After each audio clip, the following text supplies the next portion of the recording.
Hello again, everybody, and welcome back to the channel. Thank you so much for joining us again today. Well, over the course of this channel, I've had a chance to review quite a few Kimber handguns, and it was brought to my attention that I have not been giving the 380 ACP cartridge a whole lot of love. So by request, today we're going to be taking a look at the Kimber Micro two-tone chambered in 380 ACP. Is this going to be a good choice for concealed carry? Is it going to give us any advantages over carrying one, say, that's a 9mm, that's almost the same size? Well, we're going to try to answer those questions and quite a few more in just a minute.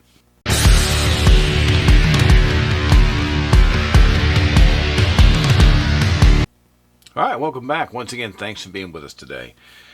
If this is your first time coming to the channel, or if you've been watching our videos and you just haven't had the chance to before now and you like our content, please consider subscribing. You can do that by locating that little button in the right hand corner of your computer screen there, or if you're on a mobile device, you can scroll down below the video and hit the subscribe button that way. It's a simple thing that helps out a whole lot, and we really appreciate it. So, the Kimber Micro. This is what they call the two-tone, chambered in 380 ACP. So right off the bat, looking at this thing is pretty small. And to get a really good perspective on it, there's a lot of smaller little Kimbers I've carried over the years. And the Micro 9, of course, is one of the ones I've carried quite a bit. But if you look, comparing the Micro 9 to the 380, there's a huge difference between the two. And when you start talking about, carrying this in the holster or in your pocket, which for a gun like this is probably going to be a little pocket carry type gun for me, it really gives you some perspective. Now, looking at this, if we take this a step further and let's say bring in another popular 9mm just to compare it to Micro 9, well, that's a Hellcat. And you can see that it's a pretty good size handgun compared to the 380 still, once again. So when you think about carrying this, I think that perspective is always good to get firsthand. And let me take this away and add one more thing in. This is probably, I think, my first 380. Many people have got the Glock 42. And you can see that little Glock 42 is the same size as a 9mm Micro. Basically, this whole thing is to say that you've got a pretty compact package out of the Kimber. And even if you're used to carrying a 380, this is going to be one of the smaller ones you can get. Now, there are some others out there that are still pretty small that are going to be close to this, but there's not a lot. And I think that when you're considering any gun for concealed carry, that's one of the first things you have to look at is just how much bulk you're going to have either in the holster or in your pocket when you carry it. Okay. We're going to get into the features of this handgun. Before we do, we certainly want to take a moment to thank our friends over at Don's Weaponry for providing us this beautiful example of the Kimber Micro two-tone chambered in 380 ACP. Don's Weaponry is a huge supporter of firearm safety and education, and we can't thank them enough. So getting right into it here, of course, we're going to do our customary safety check here. So we will drop our magazine. You can see that we're good to go there. You can see that we have an empty chamber, so we are totally safe to take a look at this guy. So, now on these Micros, these are what are going to be called 1911 style, mainly because you can see the looks. If you've had a 1911 in your hands, you already understand where I'm going with this. It's not a true 1911 because it's missing a few things, not the least of which is a grip safety. But it does shoot a lot like a 1911, and I actually like the way these little handguns shoot, and that's probably a reason why I have as many of the little Micro 9s that I do. Anyway, getting on with the main part of this here. So when you look at this, first thing, of course, is the capacity. You can see that's a 7-round magazine, so that's 7 plus 1. Now, I know a lot of people are very concerned about capacity, so one of the very first things they're going to talk about is, well, I've only got 7 rounds. That's a very personal decision. For me, I'm totally okay with 7 plus 1, 8 rounds of ammo. I often carry a 5-shot revolver just because in the unlikely event something happens, I'm hoping that I can get out of that situation with minimal number of rounds and maybe get to somewhere else, get to safety, or get to cover. But either way, with this particular package, they've kind of addressed that also as far as what they give you, because they give you 3 magazines to go with this, which is kind of nice. So if you don't mind carrying extra mags, which I certainly don't, that's a good way to resolve that. They actually give you a nice little holster that comes with this. It's a DeSantis gun hide that was made specifically for Kimber. And we'll talk about this more in the holster section, but it actually has room for an extra magazine as well. So they give you enough stuff, to me, to more than make up for a slightly lower capacity weapon. But like I say, I'm comfortable with that anyway. But moving right along here, one of the things I do like, we always start with kind of a top-down analysis when we do these. This has got fixed 3-dot tritium night sights. And they have pretty good day visibility, but of course they've got the glow component. I really like that. Kind of my minimum expectation for a carry gun is either fiber optic or glow sight, so I like this quite a bit. You got some pretty good serrations here in the rear, so it's not too difficult to pull that slide back. And there's not a ton of resistance pulling the slide back either. So if you're one of these people that has issues with racking the slide, I was actually surprised with how easy this Kimber is to manipulate. And it's not even one that's being advertised as having like a light rack, or an easy rack component. Of course, you just saw your slide release here. And then looking back, you can see the hammer. Obviously, this is a 1911 style pistol, so the hammer has to be cocked before this weapon can be fired. You can't just pull the trigger, nothing will happen. So you have to have it cocked before the weapon will fire. And of course, that means you're going to want to keep it safety on in a ready to fire configuration. So, of course, there's your safety. We just talked about that. It is just on the left-hand side only. You have your magazine release right here. I think it's pretty easy to manipulate. Like I said, this is a very small handgun, and when I'm looking at tiny handguns, I kind of give them a little bit of leeway as far as where they put things, because you can only make a micro-sized handgun feel like a bigger gun in just so many ways. But I think that's well located. It's easy to manipulate. Magazine comes out pretty easy. The trigger. They call this a match grade trigger, and they have it at 7 pounds. My scale was getting just under that consistently, about 6.8, 6.7, somewhere in there. So pretty good.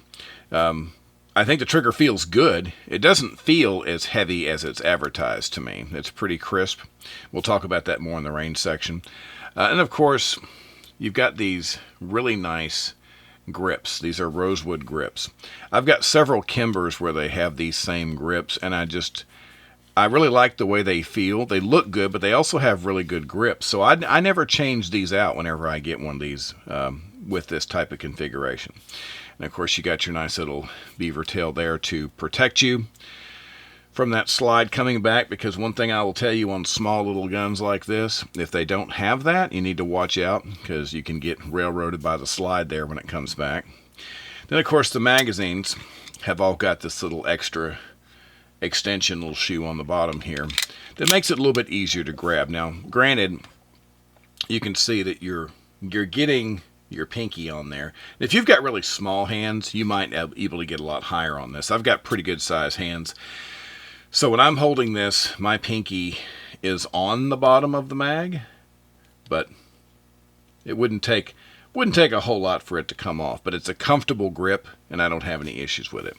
So it's a nice little handgun. I love the fact that it has the night sights on it. You've got the pattern built into the back of the grip here, and so between the pattern and the wood and on the back of it, you can hold the weapon. Feels pretty solid to me.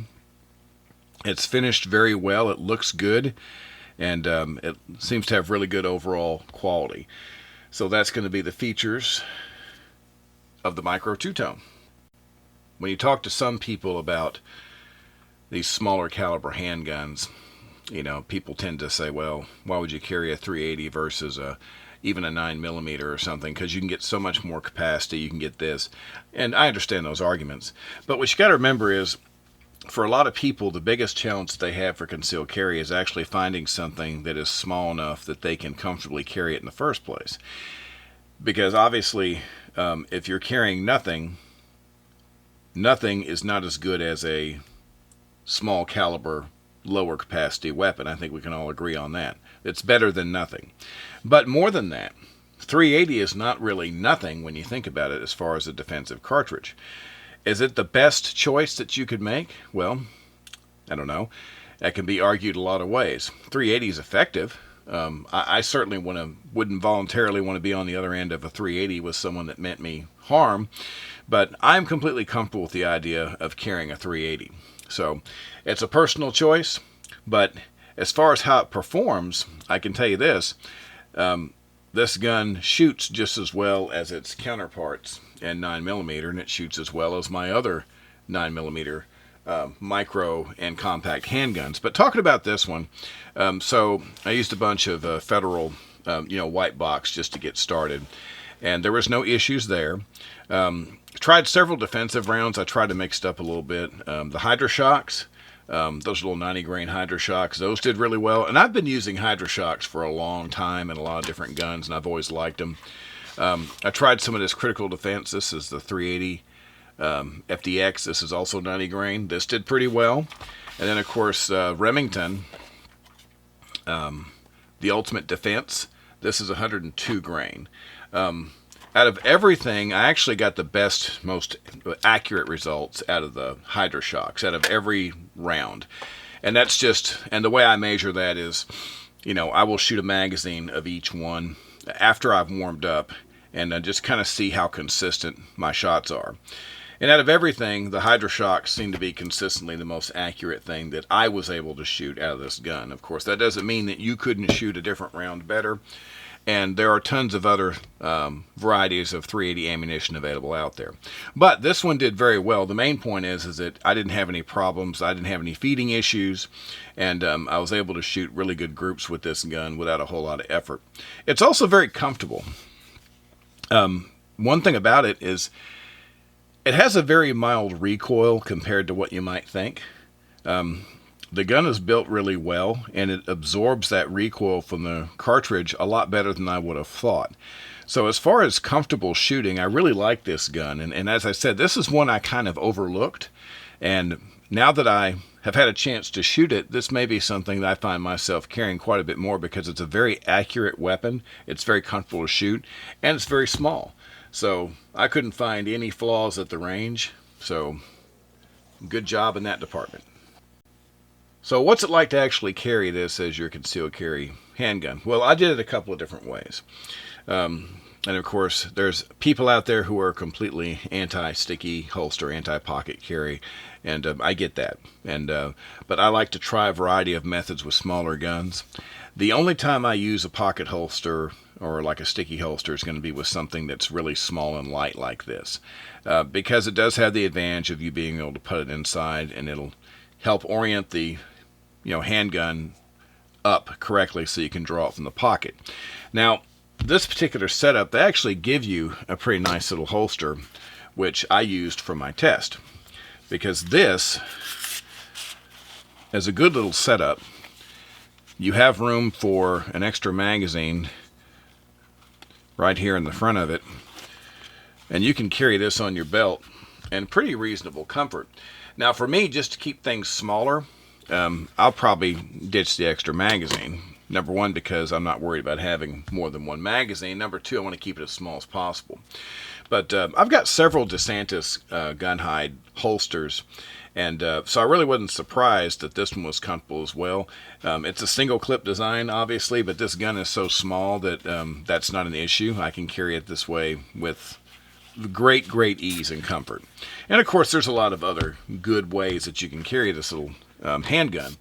The main thing is it's so light and it's so narrow that Whether you're carrying it in the pocket or you're carrying it on your belt, the one thing you won't have to worry about is the gun moving around and shifting a lot because of its own weight and bulk. So as a carry gun, I found it incredibly easy, and it's kind of a pay no mind thing. You know, you don't even realize that you're carrying the gun. So if you're looking for something really light and comfortable that you'll actually carry, I think this is a really good choice. So overall impressions of the Kimber Micro two-tone in 380. I think that it's a very well equipped little handgun. It's well made. I mean, the Kimbers that I have, they all share really good workmanship. I like the way they look. I think that they've been kind of thoughtful about how they're made. I like the fact this comes with night sights. And I think that for a small handgun, with these little extensions on the magazines, it's very comfortable when you actually have to hold it and you actually have to shoot the gun. I think it's very well made. It's accurate. And I also think that it's good that they've given you some little extras besides the sights. You got these nicer grips. I think the finish is really good. So if you don't mind the price, because the current MSRP on this thing is about $710, I think. And for some people, that's, of course, is going to be a moment of pause for them. Many people have got a kind of a barrier on what they'll spend for a carry gun. But as you've heard me say more than once, for me, if you're talking about something that's potentially going to save your life, I'd rather save my money. You know, if I had a $400 budget, well, I'd probably keep saving until I got a little bit more. If I wanted something like this, because I can say with confidence that I trust my little Kimber handguns. I've had smaller handguns I didn't trust as much. I had problems with jamming or various issues down the road. And with my Kimbers, I've been pretty lucky. Now, obviously, anyone can have a bad gun. Any brand is going to have some failures. But overall, I feel like that for the money I've paid for my little Kimber handguns, I think they've earned it. They've been good guns. They've been reliable and accurate, and I think that they have a good set of features. So if you have the budget for something like this and you like the features that it potentially will give you, I think it's a great choice. And of course, if you collect Kimbers, if you collect the larger guns and smaller guns alike, this is a good one, I think, to have in the collection.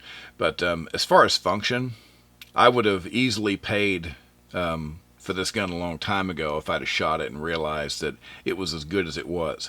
I just hadn't had the chance until recently. But I like the gun, and I think it's a good choice for anyone. So it's a matter whether it makes sense to you in the budget. But overall, very good. All right, well, that's going to do it for today. And, of course, we appreciate you being with us as always. We'll be back very soon with another video for you. So until that time, everybody stay safe and have a great day. Thank you.